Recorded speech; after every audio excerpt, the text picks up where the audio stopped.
Alhamdulillahirabbil alamin. Wassalatu wassalamu ala sayyidina wa maulana Muhammadin. Asyhadu an la ilaha illallah wa asyhadu anna Muhammadan abduhu wa rasuluh. Rabbi shrah li sadri wa yassir li amri wahlul 'uqdatam min lisani yafqahu qawli. Amma ba'du. Baik semuanya yang saya hormati, yang pertama marilah kita bersyukur kehadirat Allah Subhanahu wa taala atas nikmat yang telah diberikan Allah kepada kita semua. Semoga dengan syukur bisa meningkatkan keimanan kita kepada Allah Subhanahu wa taala. Yang kedua, salawat dan salam semoga tetap terlimpahkan kepada baginda Rasul Nabi akhir zaman Nabi Muhammad Shallallahu Alaihi Wasallam, karena hanya beliaulah yang bisa menyafaati saya dan Anda semuanya. Tentunya kita berharap nanti diakui oleh Rasulullah sebagai umatnya. Amin. Amin. Ya Rabbal Alamin. Ya, baik, dalam sesi kali ini kita akan membahas ini masalah ziarah kubur, yang mana orang Islam ini setiap malam Jumat ini biasanya kan ziarah kubur. Apalagi kalau mau bulan puasa, ini sering orang berbondong-bondong ya. Orang Islam ini berbondong-bondong untuk melakukan ziarah kubur.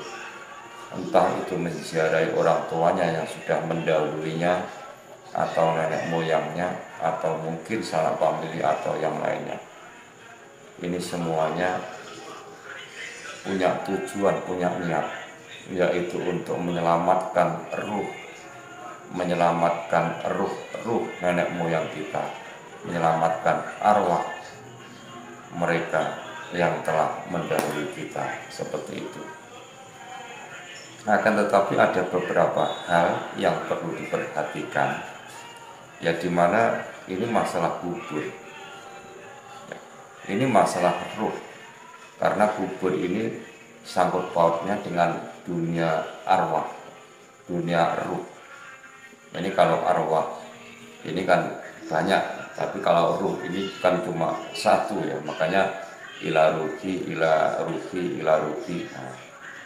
kalau ila ruhi nama titik-titik kan seperti itu. Akan tetapi kalau arwah ini menyangkut ruhnya orang banyak.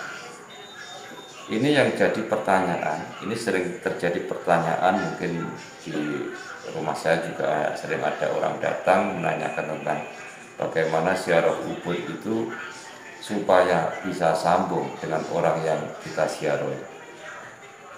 Ini ada kaitannya dengan waladin sholihin, anak yang soleh. Ini kalau laki-laki, sholikah kalau perempuan, kan gitu. Makanya dari tuntunan para wali dulu ini diadakan hajatan. Mungkin ada orang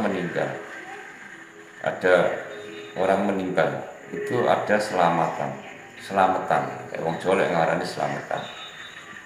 Malam 1 harinya, 2 harinya, 3 harinya, 4 harinya, sampai 7 harinya, nanti 40 harinya, 100 harinya. Setelah 100 harinya ulang tahun meninggalnya, nah, dalam arti setiap tahunnya. Terus yang paling akhir itu biasanya 3 tahun, 1000 harinya, ya, seperti itu. Nanti setelah itu ada selamatan berikutnya, ini untuk ngirim saja, seperti itu. Itu punya tujuan untuk menyelamatkan ruh leluhur kita supaya benar-benar selamat, supaya benar-benar berada di pangkuan Tuhan, berada di sisi Allah, seperti itu.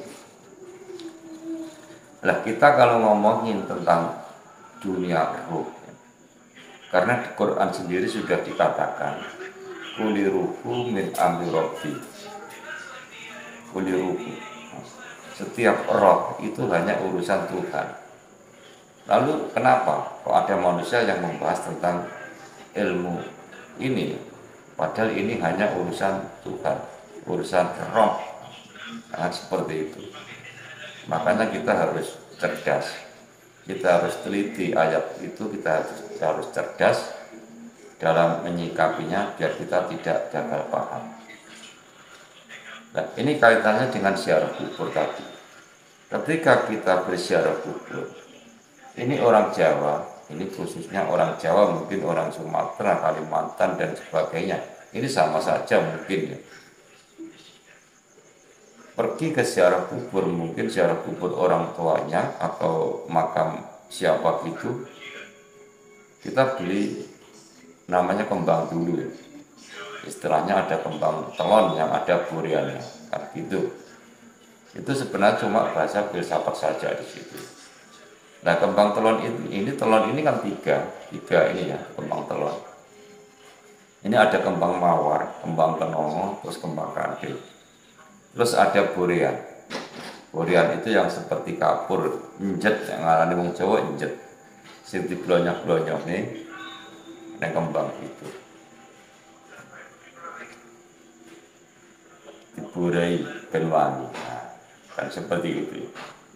Jadi tiga macam kembang ini, ada kembang kenongo. Yang pertama kenongo kita bahas ya. Ini maksudnya gimana kok ada kembang kenongo? Ini kalau filsafat Jawa itu mengatakan bahwa tingkah laku manusia, hidup manusia atau apapun dari diri manusia itu isong ini, isong ngono. Kena ini, kena ngono. Makanya disebut dengan kembang kenongo. Jadi uripmu, hidupmu, tingkah lakumu bisa begini, bisa begitu. Nah, ini perlu diperhatikan. Terus yang kedua ada kembang mawar. Mawarno itu kalau orang Jawa menyebutnya itu. Filsafatnya mawarno. Bermacam-macam.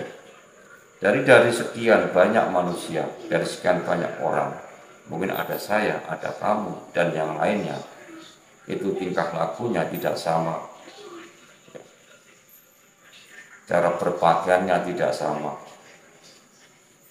Cara mencari duitnya juga tidak sama. Mencari rezeki kepada Allah juga tidak sama. Beraneka ragam. Inilah yang disebut dengan kembang mawar-mawarnya. Kehidupan ya seperti ini. Bermacam-macam.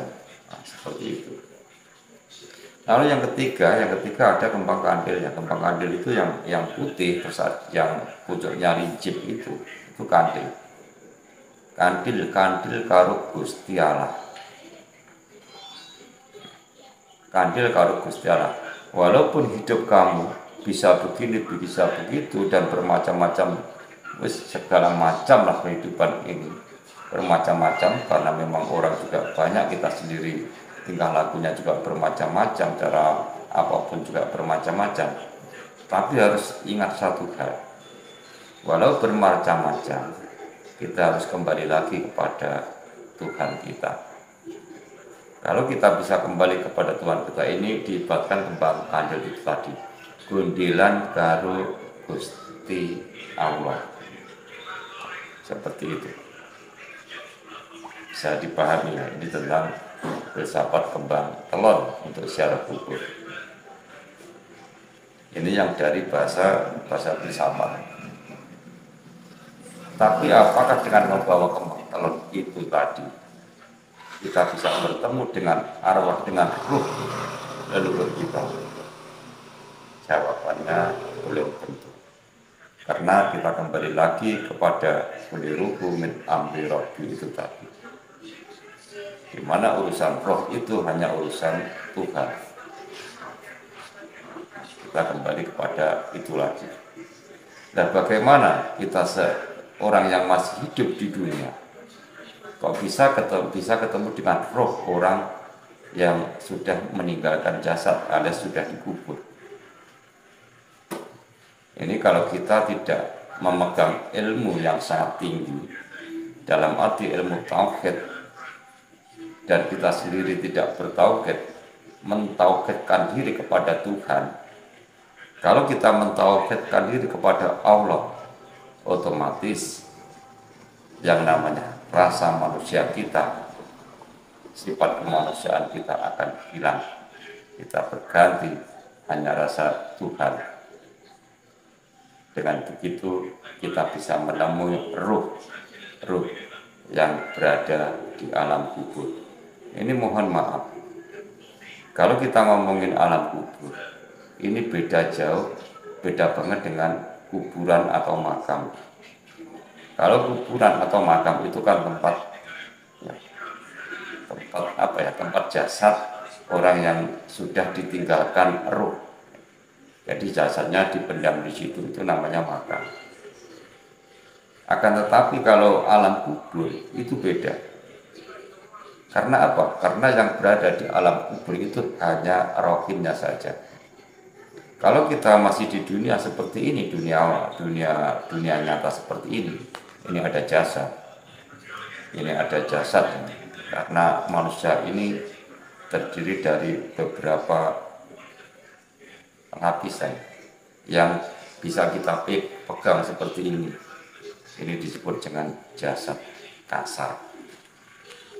Jasad kasar yang bisa kita pegang ini alias badan. Orang Jawa sering arani badan wadah. Boleh, enggak apa-apa. Ini kan cuma nama aja. Ini biar kita semua bisa paham.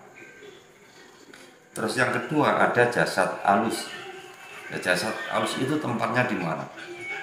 Jasad alus itu tempatnya di dalamnya jasad kasar ini. Di dalamnya, tidak kelihatan oleh mata. Akan tetapi bisa dilihat dengan mata batin ataupun dengan ilmu rasa. Terus di dalam